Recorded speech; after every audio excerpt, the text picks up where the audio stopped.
What's up, guys? Jesse by my channel. Tonight I'll be doing a review for Aew Wrestledream 2024. So let's get to it then with a first match from the pre-show and stuff. All right, so ROH TV Championship Atlantis Jr. for who was the champion versus Brian Cage. We shift to the commentary team of Excalibur, Tony Giovanni, and Nigel McGuinness, who are at ringside. They set the stage for our first of three matches on the 0 hour pre-show outcomes. The Machine Brian Cage, his opponent, the reigning ROH TV champion Atlantis Jr., makes his way out next. The commentators talk about him being stretched out of Arena Mexico recently as a way of explaining his heavily taped up neck. Cage goes to work on the champ early, focusing on his attack on the neck of his mass opposition. Cage hits a big spine buster, and then the commentators gush over his physique for a bit. Atlantis Jr. starts to fight back after connecting with the Hurricane out of the corner. He picks up the pace, and the crowd comes to life as his high-flying offense is put on display.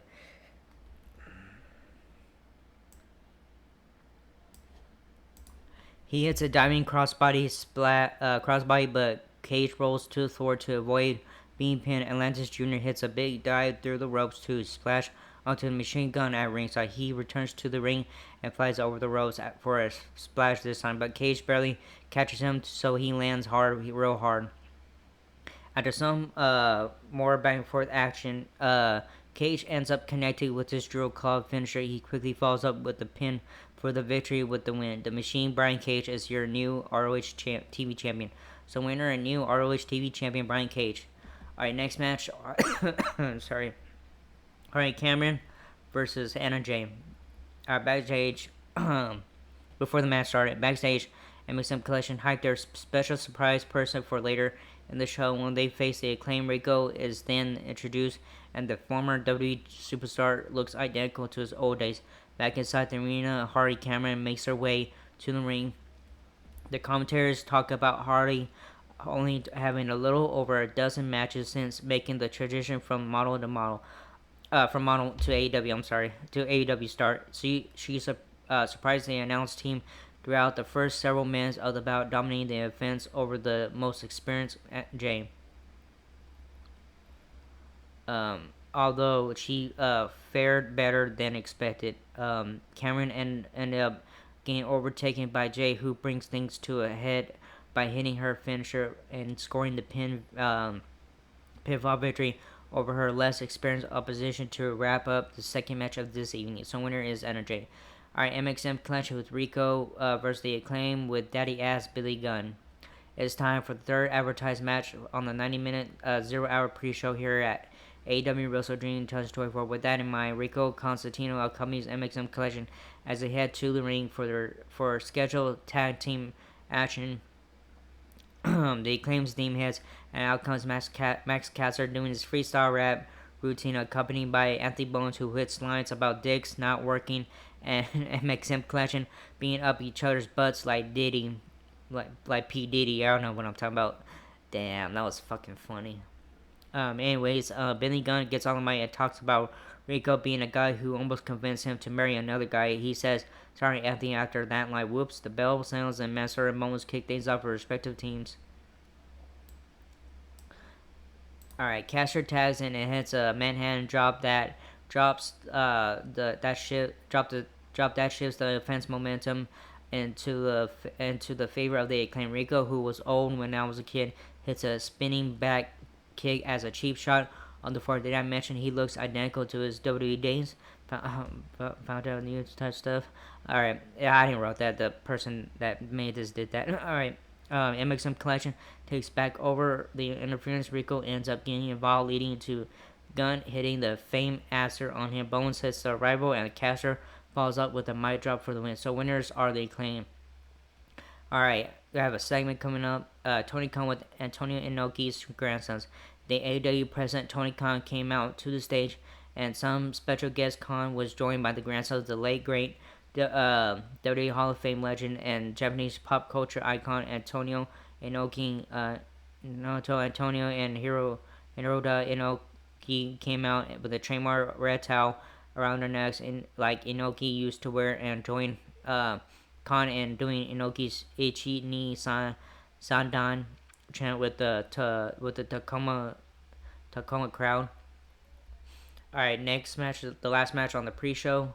All right, the Outrunners and the Conglomeration versus the Premier Athletes and the Dark Order. By the way, you see some blinking. It's not me. It's these stupid ads that keep popping up on where I'm at. Anyways, the Outrunners then make their way out. True Magnum and Turbo Floyd head to the ring to a big crowd reaction. Their opponents from the Conglomeration, Orange Cassidy and Conrad make their way out. Rocky Romero accompanies them to the ring. After they settle in the ring, their opposition make their way out. First, the Premier Athletes make their way out. Arya Davari and Tony Nese, accompanied by Josh Woods and Smart Mark Sterling, Alex Reynolds, and John Silver from the Dark Order come out next, accompanied by Evil Uno. The bell sounds to get this one started, and then we see some basic early back and forth action. The heel team takes the early offensive lead, and then the babyfaces fight from underneath back into the offensive lead. Sterling gets involved, leaning to Cassie and O'Reilly, taking him out. Then the Outrunners pulling out the win. All right, so winners are the Outrunners and the Conglomeration. Kunosi Kawarashi or backstage. All right, I have a backstage thing coming up. Backstage, you will see AEW Continental Champion Kazuchika Okada being interviewed when Kyle O'Reilly approaches him fresh out of the ring from the previous match. He tells him he respects him and asks him for a title shot. Okada says, "Let me think about it." He says, "Hell no," and turns away. Excuse me, I'm so sorry. He turns to walk away. He turns back around and says, "Bitch." And O'Reilly tries another approach and brawls with Okada. AEW interim EVP Christopher Daniels and security rush to the scene and breaks things up. Daniels ejected Okada and O'Reilly from the building. The 0 hour pre-show wraps up moments later. Alright. First match, and there's 8 matches on the main card, so that's something you guys know. Alright, Jay White versus Heyman Page but this is the first match on the main card. Kicking off the pay-per-view card is Switchblade, Jay White, and Heyman. Sorry guys. Heyman Page, after respective re-entrances, the match gets underway. As our pay-per-view opener, the two stare each other down before circling and locking up. Page sends White to the corner before Jay fights his way out. Page sends him to the ropes, but is met with a shoulder tackle by Jay and dueling chants from the crowd. Jay sends him to the corner, but Page turns it around as he lays into the switchblade with some hard strikes hammer. Thorough sends White to the opposite corner, but Jay catches Page with a low drop kick before going after the Heyman's legs. Page crawls to the ropes for a break, only to be driven into the bottom rope by White, who leaves the ring to keep on the attack before re-entering for a 2 count. We see the action head to the apron as Page sends the switchblade to the floor before bringing him back into the ring.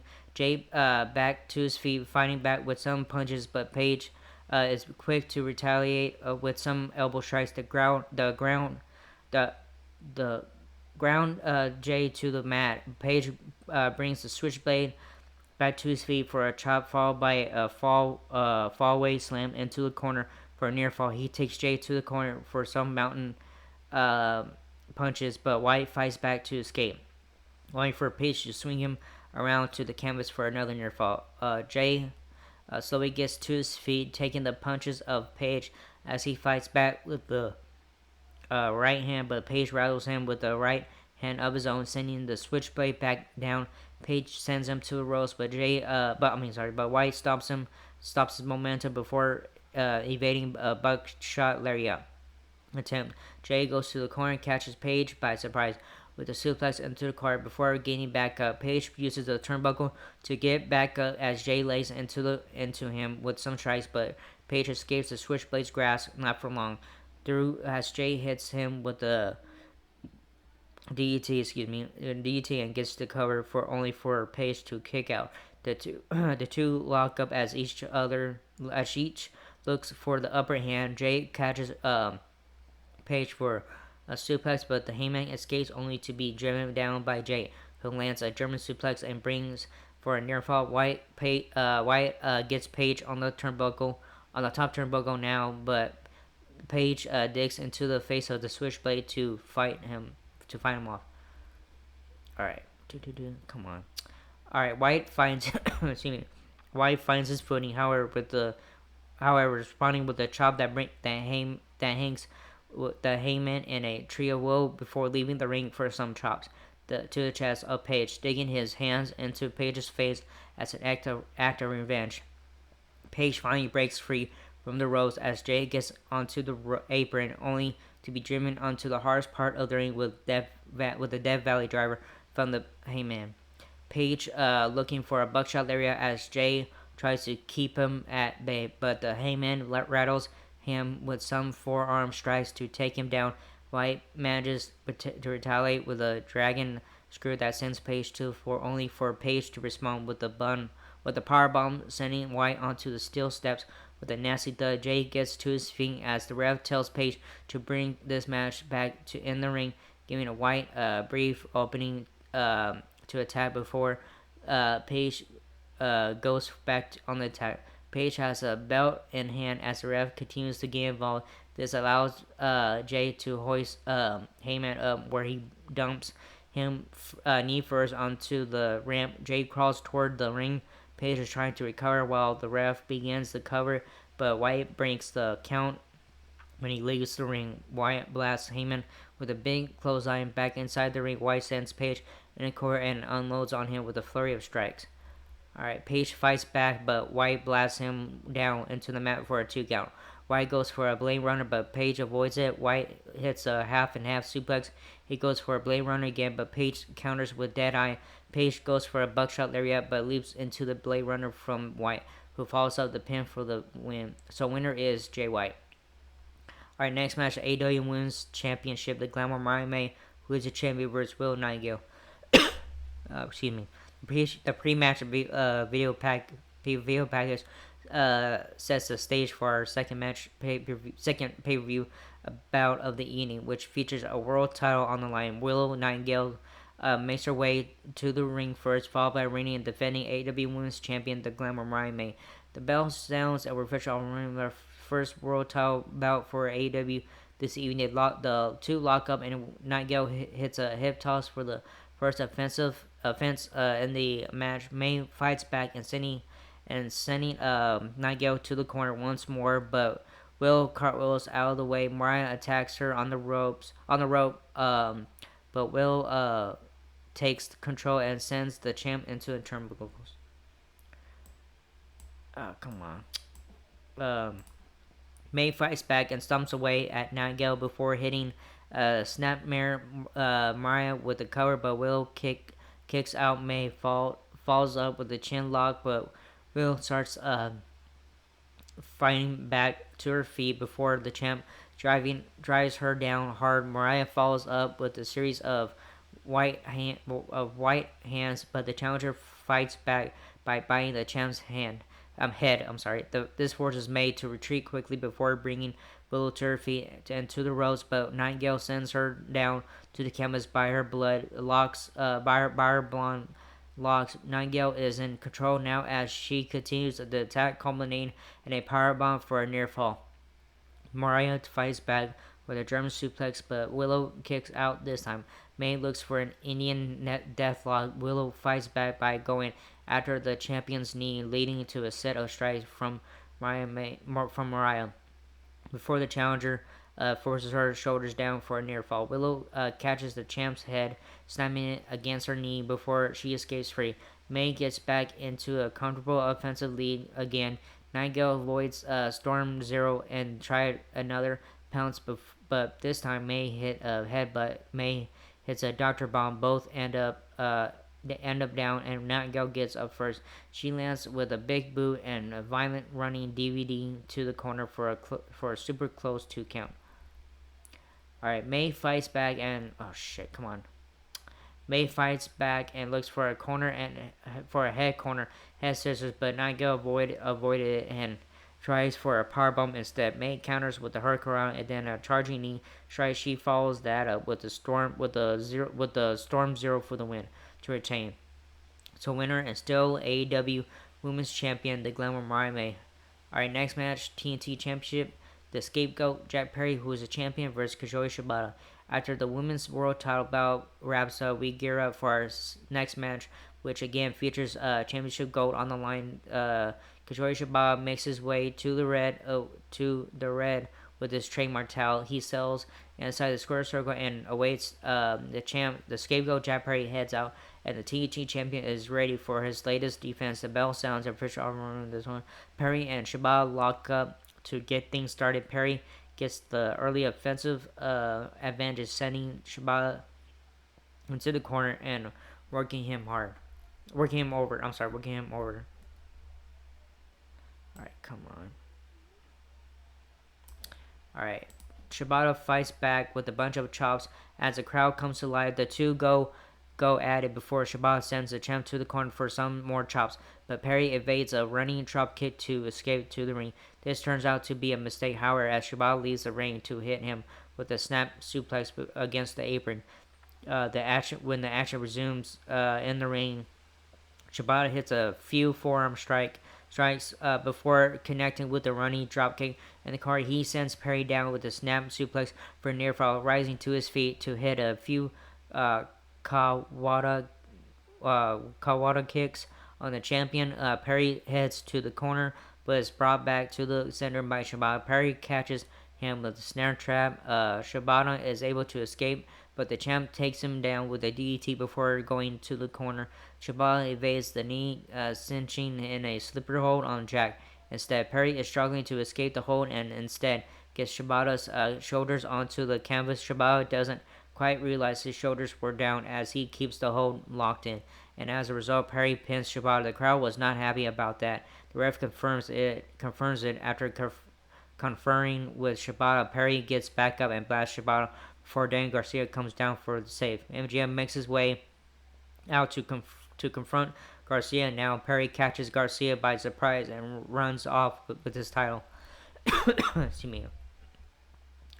Alright, MJF goes after Garcia, now laying into him with some punches before grabbing a mic from ringside to mock him. He runs Garcia down for his bidding war before mocking the crowd. He said he's glad Garcia said that the Dynamite Diamond ring was pawned off at a shop in Buffalo. He says he ended up finding it and vows to make him kiss it. Adam Cole's theme hits and out of nowhere, and the crowd goes wild. He runs out to make the save, sending MJF to the back and helping Garcia up. So winner and still TNT champion Jack Perry. Yeah, that ending for that match I did not like at all. So that was weird. I'm sorry guys, this cough.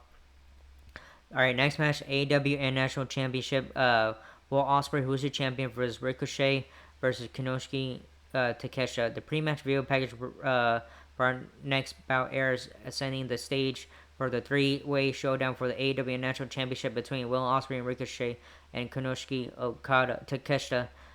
When it wraps up, the theme for Takeshita hits, and out comes the Alpha, accompanied by Don Callis. Ricochet makes his way out, and then reigning, defending AEW International Champion, the aerial assassin Will Ospreay. The bell sounds, and off we go. Alright, this was a good match. Ricochet and Ospreay take turns attacking Takeshita before turning their attention to each other. A flurry of events that ends with a double superhero landing only for Takeshita to attack both men. He sends them to the outside, going after Ospreay first, and then sending Ricochet to the barricade. Konosuke Okada sets up a table that he grabs from under the ring, but Ospreay briefly goes after him before being sent away. The action eventually comes back. Oh, shit. God damn it. Alright, the action eventually comes back to the ring where Ricochet is able to fend off Takeshita before going for a dive to the outside. Konosuke Okada catches him in midair, but is no match for the added weight of a diving Ospreay, crashing onto both guys. Ospreay brings Takeshita back into the ring for a flying forearm, but only gets nerf for his efforts. Ricochet enters the fray, sending the champ before. Sending the champ away before hitting a stunning shooting star press for a near fall of his own. Osprey ends up leaving the ring as Ricochet gets sent to the corner by Kanoshka Okada, who catches Ricochet with a big forearm strike. Ricochet escapes a blue thunder bomb, getting to the ropes as Osprey leads over him to go after Takeshita. The action spills out to the ring apron as Takeshita and Osprey go at it until Ricochet intervenes. All three men go at it until Takeshita catches Osprey with the Death Valley driver onto the apron, and Ricochet drives Kanishka down with the Midorora.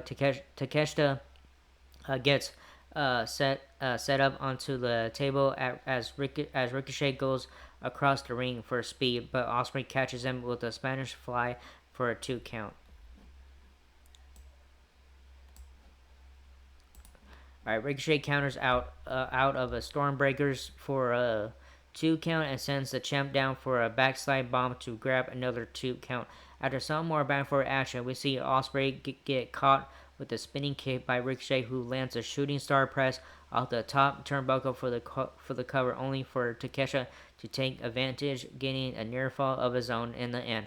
Takeshita looks over at the table before bringing Ricochet to the apron for a blue thunder bomb, but Ricochet fights him off with a stomp kick. Kanoshka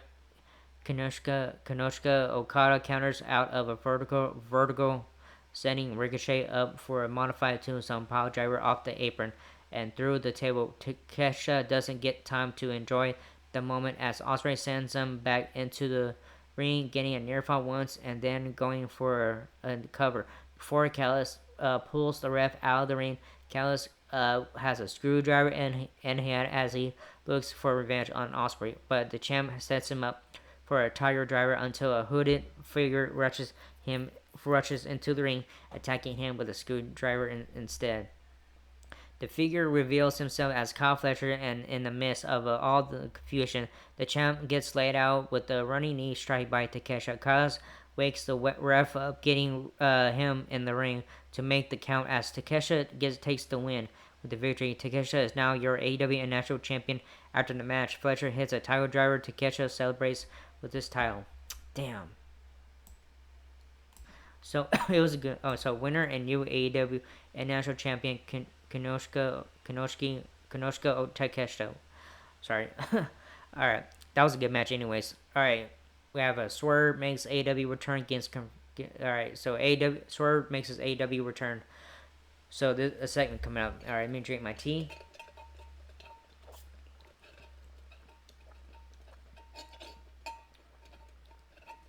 Oh man, that was a lot of reading after those matches. Sometimes I'll do that during the segment, before the segment starts. Alright. Backstage, Jerry Lynn is shown giving Orange Cassidy some praise and saying he could be the man in AEW. Hook appears and says the same. Up next is the highly anticipated advertised return of former AEW World Champion Swerve Strickland. Prince Nana is in the ring after plunging his coffee. He brings out Swerve Strickland. Swerve thanks the fans, then announces that he still feels some pain since his last match. Before Swerve can talk about what's in store for him, MVP and Shelton Benjamin show up, and MVP says he would like to discuss his future. He says that since he has yet to hear back from Prince Nana, Swerve must be in deep thought about his future. MVP then mentions that he and Swerve have history and that he believed in Swerve before he believed himself. He also remembers mentioning that their futures are in great hands, but now Swerve's career seems to be floundering a little bit, and he is good at taking former champions and helping them reascend to the titles that they should have.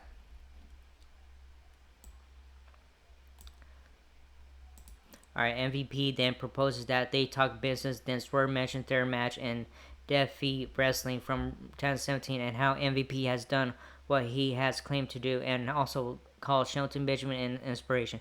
He also says he has been watching the show for the past couple of weeks, and says that MVP is not wrong for saying that he has lost his cage match with Heyman and Page. his childhood home, and his championship under his watch. Swerve also says that he would not have had any of those things without Prince Nana, then goes back to addressing his history with MVP and Shelton Benjamin. He also mentions that while there are things that irk him about Prince Nana is family, and he does not turn his back on family. He tells MVP to shove his business card up his ass because he is not interested. Shelton says Swerve is misreading the situation, saying there is no Swerve without MVP, without him and MVP, and says that he is either with them or against them. Swerve shows Shelton and MVP and Nana have to hold Shelton and Swerve back respectively. Yeah. All right. Next match coming up is 2 out of 3 Falls Hologram versus the Beast Mortals. The video package for our next match airs, getting us ready for a 2 out of 3 contest with Hologram going 1-on-1 against the Beast Mortals in a battle. Masked AEW stars each make their respective ring rocks, and then the bell sounds. It gets virtual running. Oh shit, hold on. Sorry, I was making sure. If I didn't miss nothing. Alright, early into the action, Hologram hits a big kick and a cradle for a three count out of nowhere on Mortals. This allows Tony Khan's favorite masked wrestler to jump to an early 1-0 lead in this best 2 out of 3 falls contest. The intensity picks up and action spills out to the floor with Mortals now manhandling Hologram as the second fall gets settled in. As the match resumes in the ring, Mortals catches Hologram in midair and dumps him with a powerbomb onto a knee. He follows that up with a big lariat for the pin. It's now even 1-1, going into the third and final fall. The last fall lasts a few minutes and culminates with Hologram gaining the bigger Mortals up and connecting with his UFO finisher for the pinfall victory. With the win, Hologram gets a second fall and wins the match as a 2-1. So winner 2-1 Hologram. Alright, next match, Darby Allin versus Brody King. Darby gets a special ring entrance complete with an "I'm from these parts" video to remind everyone he's the hometown hero, or one of them anyways. That's messed up. Swerve, Brian Danielson, all from the general areas anyways. Alright, it's fucked up what this person said. Alright, the bell sounds for Darby running. This one, Brody goes on the attack immediately, sending Darby out of the ring before going after him and sending him into the barricade. King continues the beatdown until Darby starts to fight back, setting up the steel steps as a launch pad, but King catches him in midair to send him back to the floor. King sets the steps over Darby, sending on it for further damage as the ref admonishes him before starting the count back in the ring. The action eventually finds its way into the ring as Brody continues to beat Darby down before sending him up in a tree of woe in the corner, only for Darby to rise up and evade the charge by King. Allin hits the ropes and dives onto Brody on the floor. He heads to the top rope and looks for a copper drop, sending him back to the floor again. The crowd loves it. Brody back to his feet, but so is Darby as he hits a code red on the big man, but only gets a 2 count. Moments later, Allin hits a coffin drop for the win. King shows him respect after the match. So winner is Darby Allin. Alright.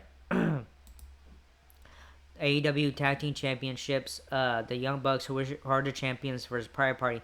It's time to once again for championship action as a pre-match video package airs now to get us ready for the Young Bucks versus Private Party for the AEW Tag Team Championships. The two teams make their way out and then things get underway. Straight out of the gate, Mark Quinn tries for a pin attempt on Nicholas Jackson. After the kick out, Matthew and Nicholas take control of Quinn and Isaiah Cassidy, controlling the early offense.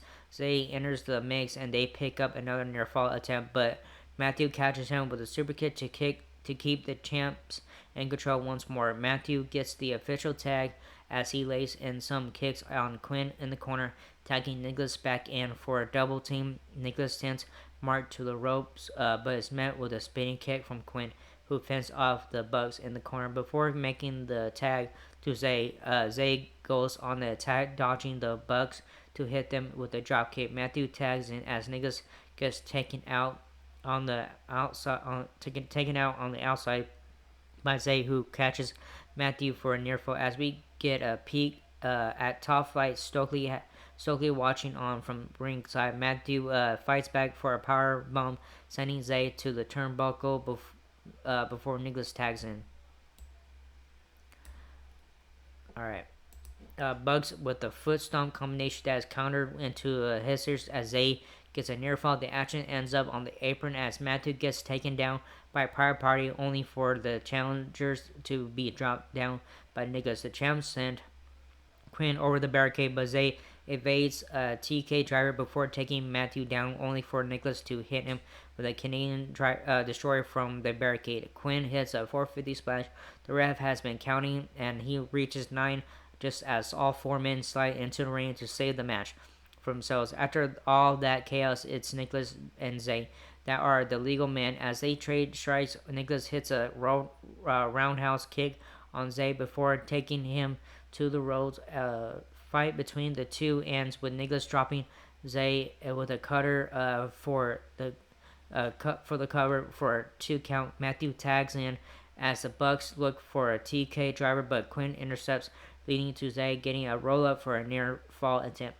All 4 men end up back in the ring, and set of DDTs leads to all 4 being laid out until Quinn makes his way back up, only to be cut off by the Bucks. As Zay gets to the apron, Nicholas with the tag as the Bucks double team Quinn before taking a pump break for a super kick party that sends him to the corner. We see a bang for your buck attempt after a BTE triggered. The match still continues as Zay kicks out, but then collapses after a TK. However, the Bucks win and retain after a great match.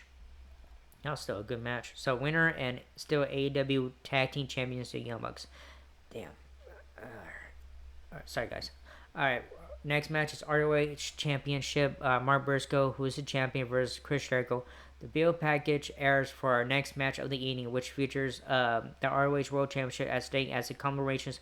Mark Briscoe defends against our learning tree, Chris Jericho. The challenger comes out with Big Bill, followed by the champion. The bell sounds and off we go. The commentators remind us about a 20 count on the floor and the code of honor as a 2 brawl at ringside. In the early goings, we see some more early exchanges, and then Briscoe drops the challenger with a vertical suplex, bringing a chair into the ring as a launch pad until Jericho cuts him off. This doesn't pan out too long for the learning tree as Briscoe sets him up on the chair for leaping off the apron onto him. Jericho gets sent back into the ring, and he distracts the ref as Big Bill attacks Briscoe on the outside. He grabs a table from under the ring, but before he can use it, Bill is sent away by Orange Cassidy, who hits a couple orange punches, forcing the Red Wood to back off. Briscoe delivers a shot and chops in the ring, and then delivers a Death Valley driver. Briscoe goes up top, but Jericho rolls to the apron. Briscoe delivers shots and sets up for the Jay Driller, but Jericho fights him off and clubs him in the back. Alright. Jericho suplexes Briscoe to the floor and continues to break Briscoe down. Jericho stomps on Briscoe and gets him back into the ring. Jericho chops Briscoe repeatedly in the corner and sends him across, but Briscoe comes back with a few shots. Briscoe goes up top, but Jericho cuts him off and sends Briscoe back down with the Hurricanrana. Briscoe comes back with a back elbow, then delivers a few forearm shots. Briscoe drops Jericho with another forearm shot, and then chops him and delivers uppercuts in the corner. Briscoe sends Jericho across and charges, but Jericho kicks him in the face and goes up top. Briscoe delivers an uppercut and then drops Jericho with a Fisherman's Buster for a 2 count. Briscoe sets up for the Jay Driller, but Jericho counters and locks in the walls of Jericho. Briscoe makes it to the ropes, but Brian Keith delivers a shot behind the referee's back. Jericho goes for the cover, but Briscoe kicks out at 2. Keith gets on the apron, but Rocky Romero runs down and beats him backstage. Jericho has the chair, but Briscoe kicks it into his face and sends him to the outside. Briscoe dives through the ropes, and Jericho crashes through the table on the outside. Briscoe gets Jericho back into the ring and goes for the froggy bow, but Jericho counters with a code breaker and gets a 2 count. Jericho goes for the Judas effect, but Briscoe ducks under and goes for the J Driller. Jericho gets free and delivers the Judas effect, and then delivers the J Driller. Alright, Jericho goes for the cover, but Briscoe kicks out at 2. Jericho delivers right hands on the mat, but Briscoe fires up and delivers shots of his own. Briscoe slams Jericho with the Death Valley Driver and then connects with a Froggy Bow. Briscoe delivers the J Driller and then gets a pinfall to retain. So winner and still ROH champion Mark Briscoe. Alright, main event time. Whew. Alright, guys, it's main event. AEW Championship. Bryan Danielson, who is the champion, versus Jon Moxley. Main event time. Okay, so there you go. Time to get serious. The video package airs to tell the very personal story leading up to our AEW Championship main event of the evening between former Blackpool Combat Club partners and friends turned bitter rivals Bryan Danielson and Jon Moxley. Mox's theme hits and he makes his way out as AEW champion. Bryan Danielson is coming out to the final countdown. Moxley attacks him during his entrance. Danielson comes back with shots of his own. Danielson puts Moxley in a chair and charges at him, but Moxley drops him with a forearm shot. Moxley chokes Danielson with the camera cable, but Danielson delivers a shot and chokes Moxley with the cable. Alright. Marina Shafir gets on Danielson's back, but Danielson throws her down, and Moxley drops Danielson with a clothesline. Moxley gets Danielson into the ring and brings a chair in, but Danielson drop kicks the chair into his head as the bell rings. Danielson delivers the running kick in the corner, and then follows with more kicks and chops. Moxley comes back and dodges Danielson coming off the top. Moxley applies a ear choke, but Danielson suplexes him down and delivers the Busaku knee for a 2 count. Hope I said that right. Danielson sends Moxley to the outside and drops him with the dive over the top rope. Danielson connects with another dive, but Moxley comes back with a thumb to the eye. Moxley power drives Danielson on the announcer's table and chokes Danielson with another cable. Moxley swipes at McGinnis and then delivers elbow strikes to Danielson on the apron. Shafir starts pulling off the protective mats from the floor outside while Mox brings Danielson out of the ring. He sets Bryan's head onto the steel steps as a fan shouts at him, leading to Mox telling the fans to watch this as he looks to set Bryan up for a power driver on the floor, but the champ counters with the back body drop. We see the action find its way to the turnbuckle as Bryan looks to get back into the match, only for Mox to dig into his bag. Bryan slips out of his grabs, sending Mox to in the ring of woe for a series of kicks into a running dropkick. Mox makes it back up from the tree of woe, but is met with Danielson looking for a waist lock, eventually hitting Mox with a spider German suplex. Alright. The champ sets himself up for a diving headbutt, but Mox evades before hitting a running stomp for a 2 count. Gator rolled by Mox into a bulldog choke as Bryan struggles to find a way out. Danielson nearly escapes until Mox transitions into an even deeper hold on the choke, but Bryan slips through and hits Mox with the pile driver. With each guy down, the ref begins the standing count. Mox slowly gets on his feet, adjusting his neck as he goes after the champ, who is back up as well. A 2 go nose before Danielson eggs Mox on. Mox responds with the forearm, to which Danielson gives one right back. This leads to the 2 trading blows, neither man giving an inch. The exchange goes quicker until Danielson drops to a knee, giving Mox an advantage as he lays in the kick, but a follow-up is met with a set of uppercuts by Danielson. Uppercuts by Danielson. Danielson blasts Mox with a bunch of kick with a bunch of kicks as the crowd comes to life in the background. Danielson looks for the Baziku knee finisher, but Marina grabs his foot to stop it. The ref uh, catches him as Mox uh, catches the champ with the cutter, and Marina is catch. Well, this person meant catches her as Mox catches the champ with the cutter, and Marina is ejected from ringside as she slowly goes up the ramp while Mox looks on in frustration. Mox sets Bryan up for a death rider, but the champ counters only to be sent down for a German suplex. But Danielson pops back up for the Bazooka knee, which he connects with this time. He only gets a 2 count, however. Alright, Danielson slaps on the bell lock and the crowd comes unglued again. Mox is struggling and crawling to the ropes. Danielson grabs his arm to stop him, but Mox gets his foot on the ropes. Regardless, Danielson must break the hold as the action continues. Mox leaves the ring where Bryan goes for a dive, but Mox catches him, landing a paradigm shift as that sends the champ onto the exposed concrete floor. He brings Danielson back into the ring for a cover, but Bryan kicks out. John goes for some hammering elbows before cinching in a sleeper hold, but Bryan fights to his feet, carrying Mox on his back. He heads to the corner as Mox keeps the hold on, and Bryan slowly climbs the turnbuckle before sending both of them to the mat to finally break the hold. Mox has on him. Both men are down, but manage to go at it as they trade boots to each other's head until Bryan gets the label lock on Mox. John breaks free, but the champ catches him with a triangle hold, but Mox gets a body scissors before going for a cross arm breaker. Bryan breaks free and dodges Mox to hit a Buzaku knee, but the challenger kicks out once again. Mox hits a Gotch style pile driver and a choke, and Danielson fades and collapses. Mox wins. We have a new champ, and Danielson is now retired. Alright, hold on.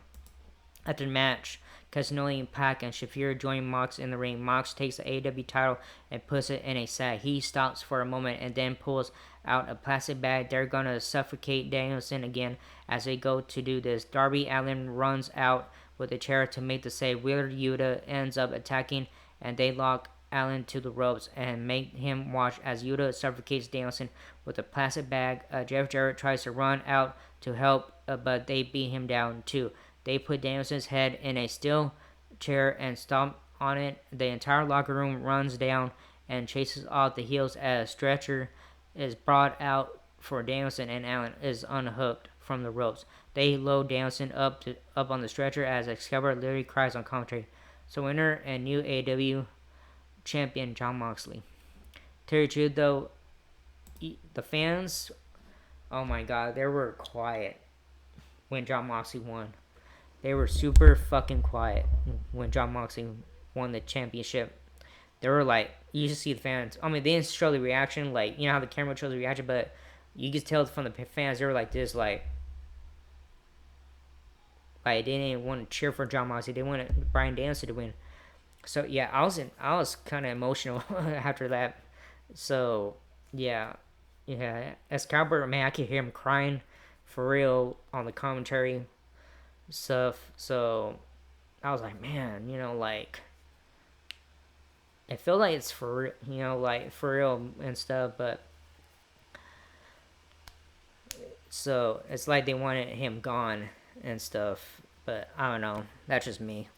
Anyways, that was it for his video. For his video and stuff. And just letting you guys know, I'm not gonna upload this during nighttime because last weekend when I was uploading a WWE Hell in a Cell, I didn't finish till like almost like 5:30 or almost 5:30 in the morning. So I'm gonna upload this in the morning. So when it's daytime. So anyways, whatever time you guys are up or whatever you guys see this video, so I'm just letting you guys know. So I'm just gonna upload this in the morning when the sun goes up and stuff. So yeah, I didn't like that ending at all for AEW Wrestledream. So let's see what happens well, today is tomorrow and stuff. So yeah, damn, the fans were disappointed, and yeah, I don't know what to say at all. So the fans were like, what the fuck just happened, and stuff, and yeah, they were like super silent when John Moxley won. It was like, yeah, they were pissed off and stuff, and yeah. So Brian Danson's gonna have that surgery towards the end of of this year, at the end of this year and stuff. So yeah, but damn man, fucking sucks. Like we just got fucked over and stuff. But I didn't watch this on Bleachers Report, the pay per view, because they're not doing it anymore. Tonight was the first night. Oh well, last night already, was the first night I've watched it on the Trailer.